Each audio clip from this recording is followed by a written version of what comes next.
Pardon,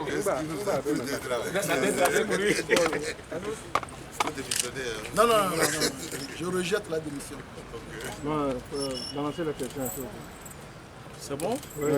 Monsieur Djeri, bonsoir. Bonsoir. Vous êtes élu pour diriger les travaux du CPC. Et en quoi vont consister vos missions?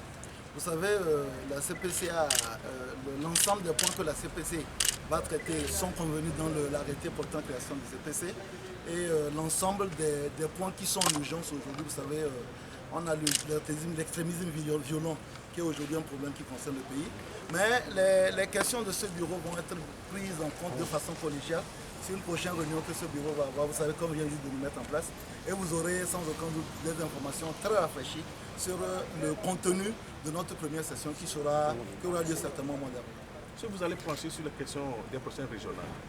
Écoutez, l'une des missions du CPC, c'est bien entendu évacuer les propositions du CNAP et les élections régionales font partie des propositions du CNAP, donc bien entendu qu'on va en parler. C'est bon?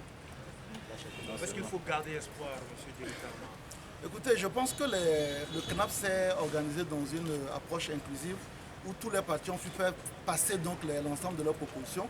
Vous avez constaté qu'aujourd'hui, nous avons tenu donc une première réunion du CPC avec tous les partis. L'ANC était là, tous les partis qui ont pris part effectivement au débat de la CNAP étaient là. C'est déjà un motif d'espoir parce que toutes les formations représentatives du paysage togolais sont là.